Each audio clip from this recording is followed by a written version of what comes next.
오늘로써 제가 저희 교회에 부임한 지 5개월이 되었습니다.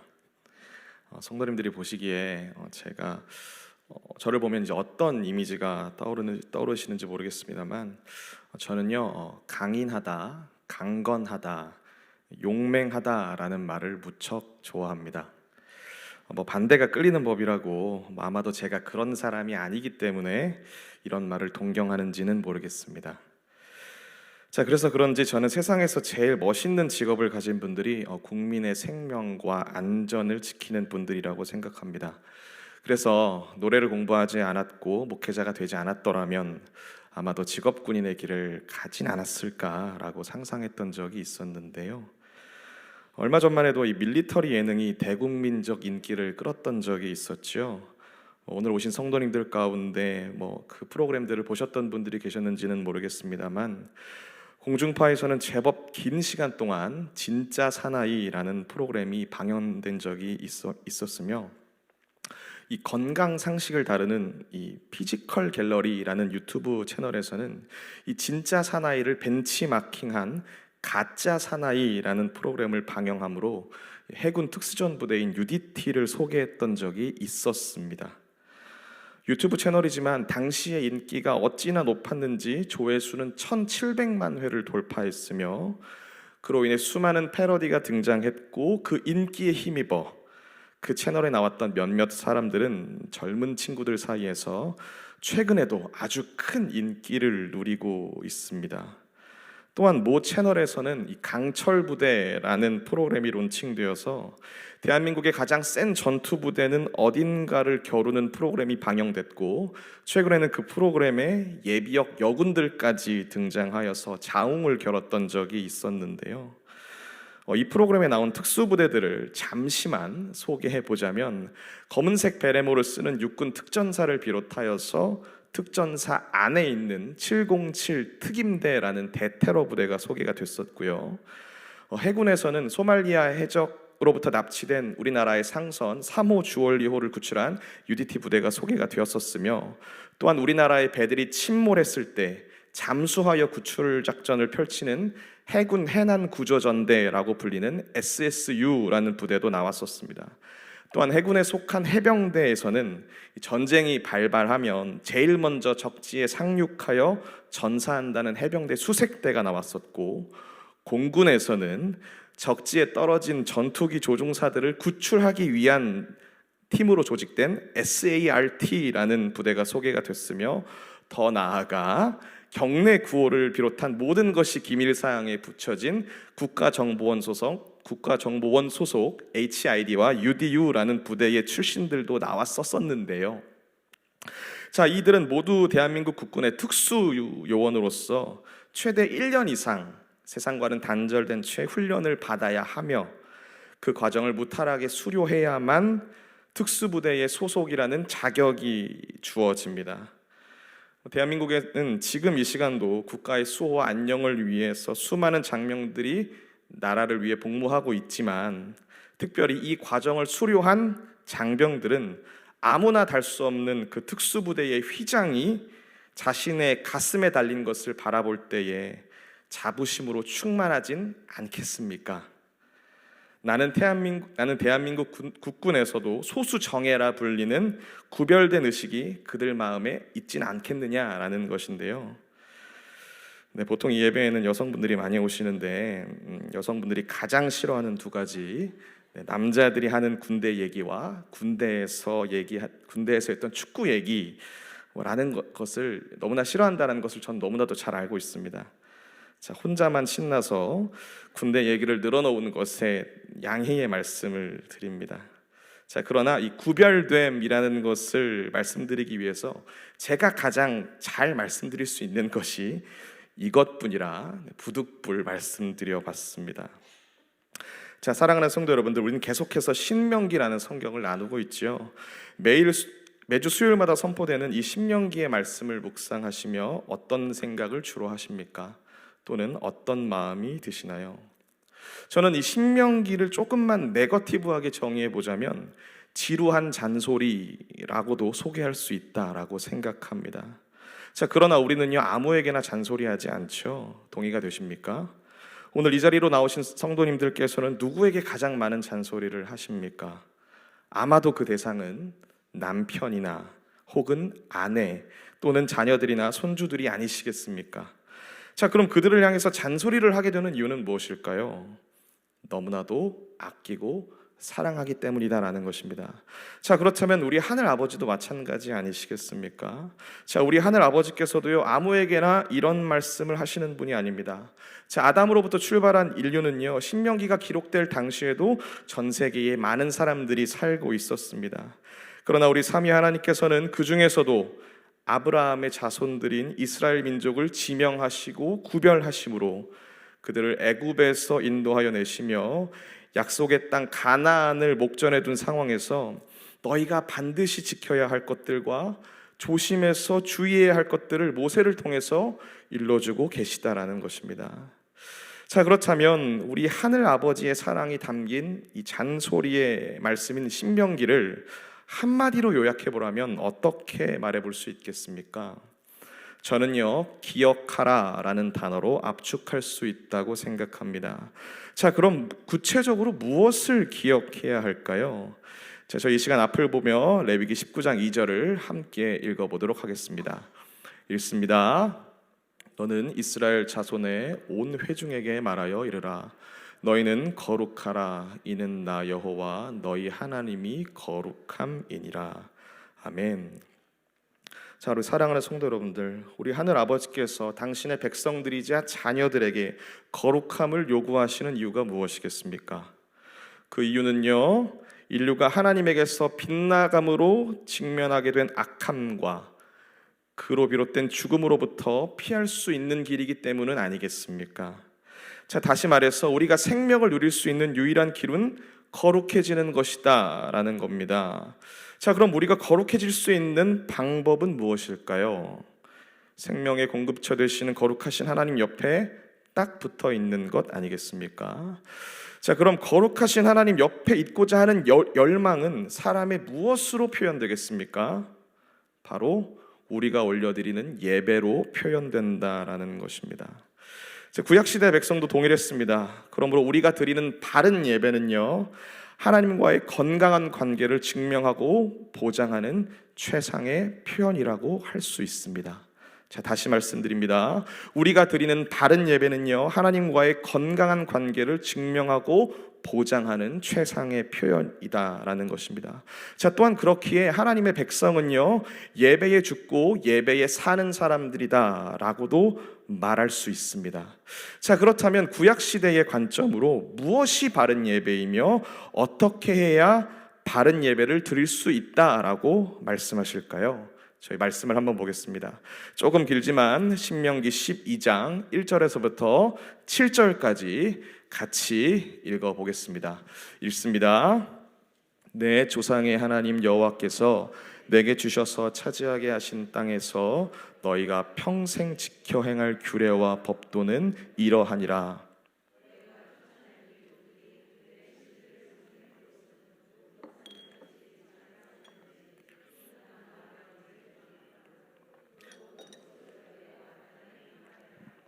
그 제단을 헐며 주상을 깨뜨리며 아세라상을 불사르고 또 그 조각한 신상들을 찍어 그 이름을 그곳에서 멸하라.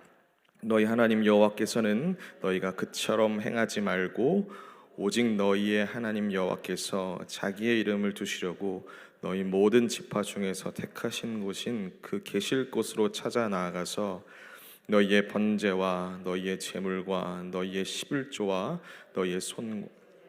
너희의 서원제와 낙헌 예물과 너희의 소와 양의 처음 난 것들을 너희는 그리로 가져다가 드리고 거기 곧 너희 하나님 여호와 앞에서 먹고 너희 하나님 여호와께서 너희의 손으로 수고한 일에 복 주심으로 말미암아 너희와 너희 가족이 즐거워할지니라. 아멘. 자, 우리가 읽은 말씀은 무엇이 바른 예배다라고 말씀하십니까? 하나님께서는요, 먼저 이방신의 처소를 멸하라라고 말씀하십니다. 자, 그리고 두 번째로는 뭐라고 말씀하셨습니까?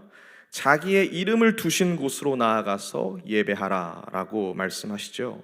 자, 구약 시대에서는요, 이 장소가 세 곳으로 압축되는데요. 자, 첫 번째는 여호수아 시대 때 이스라엘 백성들이 단을 쌓았던 세겜이라는 곳입니다.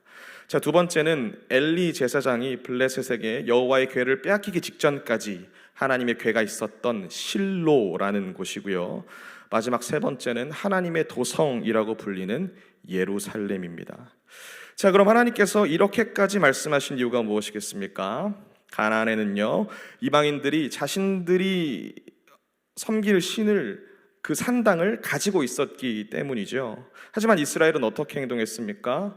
이러한 모세의 말을 듣지 않았습니다. 또한 그들은 오직 나와 내 집은 여호와만을 섬기겠노라 라고 말했던 여호수아의 유언을 무색하게 만들었죠.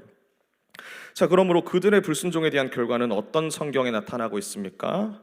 주일에 선포되는 사사기의 말씀을 통해 나타나고 있다라는 것입니다.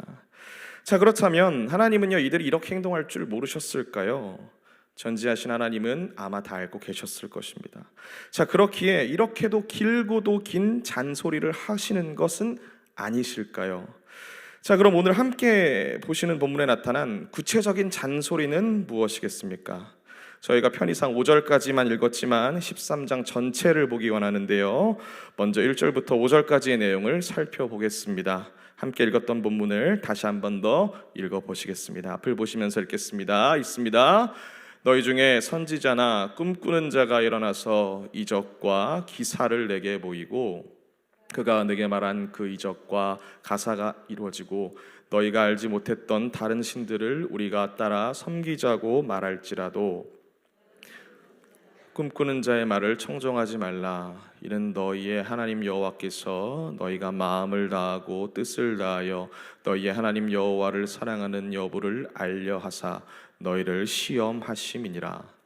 너희는 너희의 하나님 여호와를 따르며 그를 경외하며 그의 명령을 지키며 그의 목소리를 청종하며 그를 섬기며 그를 의지하며 그런 선지자나 꿈꾸는 자는 죽이라. 이는 그가 너희에게 너희를 애굽 땅에서 인도하여 내시며 종되었던 집에서 속량하신 너희의 하나님 여호와를 배반하게 하려 하며.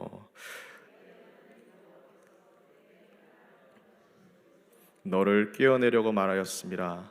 너는 이같이 하여 너희 중에서 악을 제할지니라. 아멘. 자, 말씀드린 바와 같이 하나님을 향한 사람의 열망은요, 하나님을 향한 예배로 나타난다고 말씀드렸습니다. 자, 그러므로 신명기 또한 10계명의 첫 번째 계명과 관련하여 이스라엘이 드리는 예배의 정결을 말씀하고 계시다라는 것입니다. 자, 또한 그렇기에 하나님은 함께 읽은 본문을 통해서 무엇을 말씀하고 계십니까? 이스라엘 백성들이 하나님을 버리고 다른 신을 쫓아가게 되는 유혹이나 압박을 받을 수 있는 일련의 상황을 경고하고 계신다라는 겁니다. 자, 하나님께서는요, 당시 이스라엘과는 모세라는 리더를 통해서 소통하셨습니다. 그리고 모세를 통해 많은 기적과 이적을 보여주셨죠. 하지만 본문은 뭐라고 말씀하고 계십니까? 너희 중에 혹 선지자나 꿈꾸는 자가 일어나서 모세와 같은 일을 함으로 그들이 다른 신을 따라 섬기자고 해도 절대 따라가면 안 된다라고 말씀하십니다. 그들의 눈부신 행위로 너희를 현혹한다고 해도 너희는 그들의 행함에 속지 말아야 하며 되려 분별력을 발휘해서 이것이 하나님께서 우리를 시험하시는 것이구나 라는 사실을 꿰뚫어 볼 수 있어야만 한다 라고 말씀하시는 것인데요.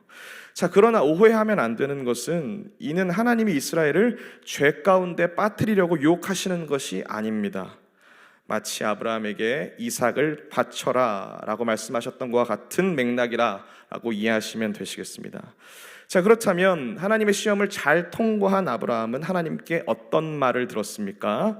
저희 창세기 22장 10절에서 12절까지를 읽어보시겠습니다. 읽습니다. 손을 내밀어 칼을 잡고 그 아들을 잡으려 하니 여호와의 사자가 하늘에서부터 그를 불러 이르시되 아브라함아 아브라함아 하시는지라.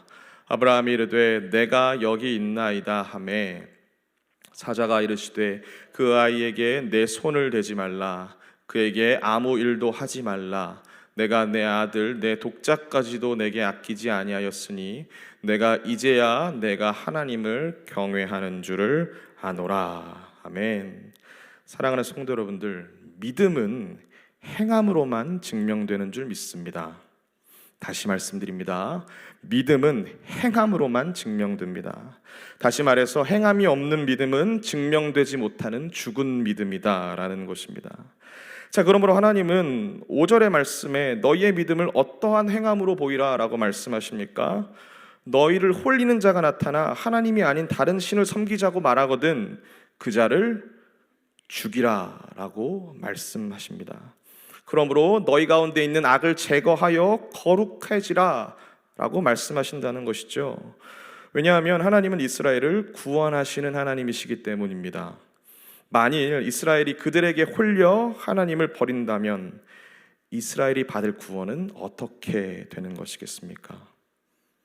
아시는 바와 같이 이 세상은 이것이 또는 저것이 우리의 삶을 구원하여 윤택하게 할 것이다 라고 말합니다. 그로 인해 우리의 눈과 귀가 또는 우리의 마음이 잠깐의 즐거움을 누릴지는 몰라도 이내 그 즐거움은 사라져버리고 말죠.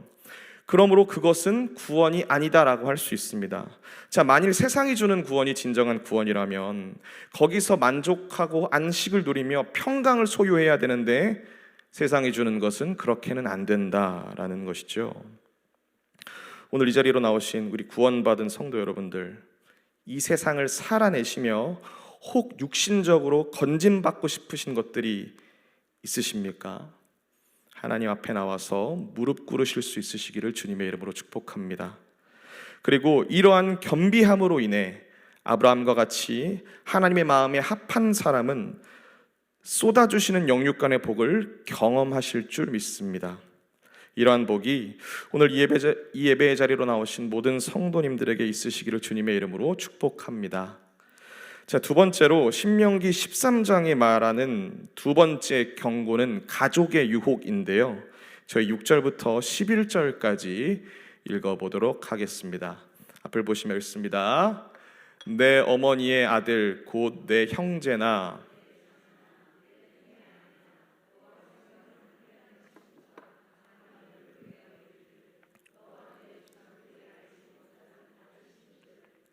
곧 내 사방을 둘러싸고 있는 민족 혹 내게서 가깝든지 내게서 멀든지 땅이 끝에서 저 끝까지에 있는 민족들 우리가 가서 섬기자 할지라도 너는 그를 따르지 말며 듣지 말며 긍휼히 여기지 말며 애석히 여기지 말며 덮어 숨기지 말고 너는 용서 없이 그를 죽일 때에 내가 먼저 그에게 손을 대고 후에 뭇 백성이 손을 대라.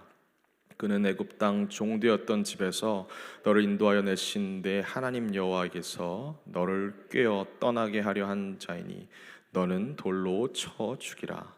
그리하면 온 이스라엘이 듣고 두려워하여 이 같은 악을 다시는 너희 중에서 행하지 못하리라. 아멘. 고대 이스라엘 사회에서 혈연 관계는 모든 인간 관계보다 가장 강했다라고 합니다. 또한 신학적으로도 하나님은 다섯 번째 계명에서 말씀하신 것과 같이 내 부모를 공경하라라고 말씀하시지 않습니까? 자, 그렇게 구약 시대 가족에 대한 도덕적, 법적 책임이 개인의 자유의 권리보다 우선됐었는데요. 자, 그러나 본문이 말씀하시는 것처럼 가족이 하나님의 언약적 관계보다는 우선되지는 않았다라는 것입니다. 참으로 어려운 문제 아니겠습니까?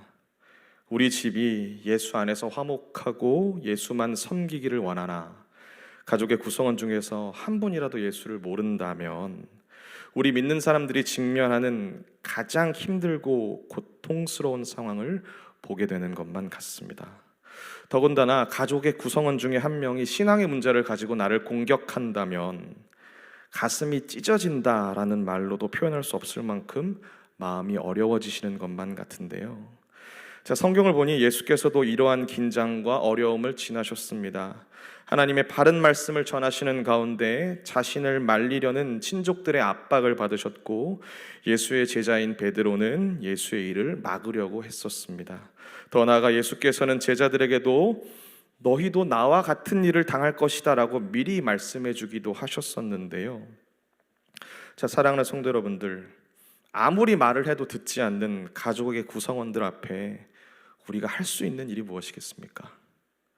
담임 목사님도 말씀하셨던 것과 같이 예배에는 타협을 두지 말되 생명 걸고 기도하시길 원합니다. 내 가족의 구성원의 죄를 기도하시며 대신 회개하시고 하나님이 내 남편, 내 아내, 내 자녀, 내 손주를 불쌍히 여겨주심으로 온 가족이 한 상에 둘러앉아 먹고 마시며 주신 음식에 대하여서 하나님께 감사하고 온 가족이 함께 주를 향해 예배하실 수 있는 은혜를 누리시는 날이 속히 오시기를 주님의 이름으로 축복합니다. 자, 마지막으로 신명기 13장 12절 18절까지는 내가 속한 마을 공동체가 하나님을 떠나게 될 수 있음을 경고하는데요. 저희 12절에서부터 18절까지도 다 같이 읽어보시겠습니다. 읽습니다. 내 하나님 여호와께서 내게 주어 거주하게 하시는 한 성읍에 대하여 내게 소문이 들리기를 너희 가운데서 어떤 불량배가 일어나서 그 성읍을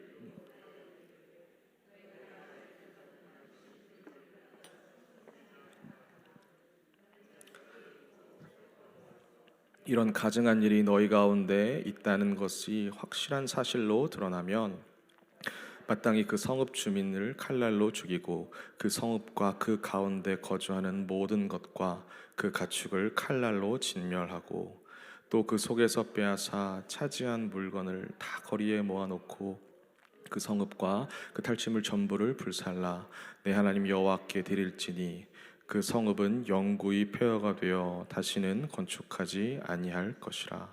너는 이 진멸할 물건을 조금도 내 손에 대지 말라. 그리하면 여호와께서 그의 진노를 그치시고 너를 긍휼히 여기시고 자비를 더하사 내 조상들에게 맹세하심 같이 너를 번성하게 하실 것이라. 내가 만일 내 하나님 여호와의 말씀을 듣고 오늘 내가 내게 명하는 그 모든 명령을 지켜 내 하나님 정직하게 행하면 이같이 되리라. 아멘. 자, 하나님께서는요 가나안 땅에 들어가게 되거든 가나안 7족속에 대하여서 진멸하라라고 말씀하셨습니다. 그러나 우리가 보는 사사기의 본문에서 이스라엘은 어떠한 태도를 취하고 있었습니까? 우리말 성경은 그들을 몰아내지 못했다라고 번역하고 있습니다만 문맥의 내용으로 볼 때에 그들을 끝까지 몰아내지 않고 자신의 편의를 취했습니다. 자, 그러므로 가나안의 문화는 이스라엘에게 자연스럽게 스며들었으며 바알과 아세라라는 신학은 이스라엘을 혼미하게 했습니다. 자, 저번 주에도 들으셨던 것처럼 이스라엘은 40여 년간을 광야에서 보내며 하나님이 공급하셨던 음식을 먹었던 공동체였습니다. 자, 그러나 가나안 땅에 들어가자마자 하나님의 공급은 끊겼죠. 자, 그렇다면 그들은 무엇을 먹고 살아야 했을까요? 필연적으로는 농사를 지을 수밖에 없었는데 이스라엘은 농사를 짓는 법을 몰랐습니다. 하지만 가나안 사람들은 농사를 지어왔고 심지어 그들로 하여금 풍성한 소출을 얻기 위해서는 바알을 섬겨야 한다라는 말도 들었다라는 것입니다. 더군다나 바알을 향한 제사는 음란하기 짝이 없었습니다. 하지만 이스라엘의 제사는 어떻습니까? 늘 피를 봐야 하는 잔인함을 목격해야 했다라는 것입니다. 소와 양이 어디 그냥 죽어졌겠습니까? 그 동물들을 잡아서 죽이려는데 얼마나 몸부림을 쳤겠습니까? 그리고 그 피를 받아 뿌림으로 피비린내는 또 얼마나 많이 진동을 했을까요? 자, 사랑하는 성도 여러분들, 하나님이 이스라엘에게 그런 잔인한 제사를 말씀하신 이유가 무엇이었겠습니까? 우리의 죄가 얼마나 무거운지, 죄가 용서받기는 또 얼마나 힘든 것인지 가시적으로 보여주시기 위함이었다라는 겁니다. 자, 궁극적으로는 내가 너희에게 허락한 거룩의 길은 그냥 주어지는 것이 아니다라고 힘주어 말씀하시는 것이다라는 것이죠. 하지만 이스라엘은요 함께 읽은 본문이 말하는 불량배에게 넘어갔습니다. 그러므로 한 성읍만이 하나님에게서 떠난 것이 아니라 나라 전체가 하나님을 떠나게 되는 비극을 맞이하게 되는 것이죠. 그리고 그 비극은요 그들의 발목을 잡고 나라가 망할 때까지 놔주지 않았던 모습을 우리는 성경을 통해서 발견할 수 있다는 것입니다. 자, 만일 그들이 본문이 말씀하시는 내용처럼 그들을 유혹하는 목소리 앞에서 단호했더라면 이스라엘은 하나님 앞에서 어떠한 시간을 살았을까요? 자, 사랑하는 성도 여러분들, 그렇다면 우리를 하나님에게로부터 멀어지게 만드는 이 유혹으로부터 어떻게 우리 자신을 지킬 수 있겠습니까? 자, 첫 번째로 말씀드리는 것은요, 내가 누구인지를 분명하게 알아야 한다라는 것입니다. 왜냐하면 내가 누군지를 분명하게 알 때에 그 다음에 내가 할 수 있는 행동이 결정되기 때문입니다. 자, 사랑하는 성도 여러분들, 우리는 하나님의 자녀입니다. 그러므로 우리는 하나님으로부터 멀어지게 하려는 유혹 앞에서 예수의 이름으로 기도할 수 있습니다. 저희 빌립보서 1장 6절을 함께 읽어보시겠습니다. 읽습니다. 너희 안에서 착한 일을 시작하신 이가 그리스도 예수의 날까지 이루실 줄을 우리는 확신하노라. 아멘.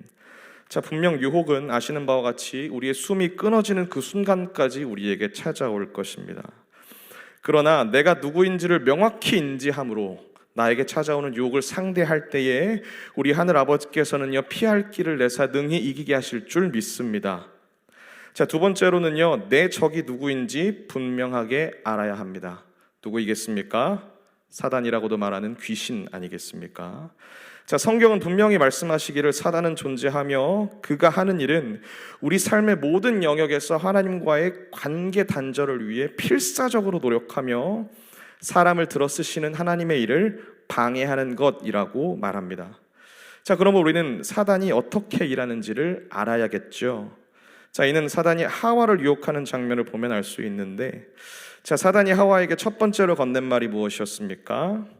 하나님이 참으로 너희에게 동산의 모든 나무의 열매를 먹지 말라 하시더냐라고 물어봤습니다. 자, 아담과 하와는요, 동산의 모든 권세를 위임받았죠. 자, 그러므로 하와는요, 이 질문 앞에서 하나님이 내게 주신 권한에 너가 끼어들 수 있는 곳은 없다라고 단호하게 말했어야 했습니다. 그러나 그녀는 머뭇거렸고 대화의 주도권을 사단에게 빼앗기고 말았습니다. 그리고 이내 사단은 하나님의 명령을 의심하게 만들었습니다. 또한 선악과를 먹는다고 해도 결코 죽지 않으며 너가 하나님과 같이 될 거야 라고 말했죠. 자, 이 말을 들은 하와는 하나님을 옹졸하게 생각했으며 자신이 하나님과 같이 될 수 있다는 생각에 사로잡히게 됩니다. 자, 그 결과 그녀는 자신의 생각을 행동으로 옮겼고 그 남편도 아무런 의심 없이 하나님이 정하신 선을 넘어갔습니다. 자, 그렇다면 이를 통해 우리가 알 수 있는 것은 무엇이겠습니까? 사단은요, 하나님이 말씀하신 내용이나 의미에 대해서 정말 이것이 최선인지, 하나님이 정말 나를 가장 좋은 길로 인도하시는지를 의심하게 만든다라는 것입니다. 그리고 그 의심은 우리로 하여금 합리화를 만들어내고 우리 내면의 욕망을 끄집어내어 행동으로 실천하게 만든다라는 것인데요. 자, 그럼 이것을 예방하는 길은 무엇이겠습니까? 유혹의 속삭임에 우리의 생각이라는 것을 집어넣으면 안 된다라는 것입니다. 고로 질서에 벗어난 유혹의 속삭임 앞에서는 대화 자체를 거부해야 된다라는 것이죠. 자, 사랑하는 성도 여러분들, 유혹은요, 마음으로부터 시작됩니다. 더 나아가 마음으로 비롯된 우리의 상상력은 세상이 알지 못하는 하나님의 나라를 꿈꾸게도 만들지만 반대로 하나님의 질서에 벗어난 어떤 것을 즐기게도 만듭니다. 그러므로 그 악한 상상에 속으면 안 됩니다. 하나님께서는요, 잠언을 통해 생명이 생각과 마음을 지키는 것에서 나온다라고 말씀하셨습니다. 오늘 예배로 나오신 우리 사랑하는 성도 여러분들, 나의 거룩을 방해하는 내 안의 생각과 마음은 무엇인지, 나는 나의 생각과 마음을 누구에게 빼앗기고 있는지 철저하게 돌아보시고 살피심으로 나에게 허락하신 하나님의 나라를 뺏기지 않으시는 성도님들이 되실 수 있으시기를 주님의 이름으로 축복합니다.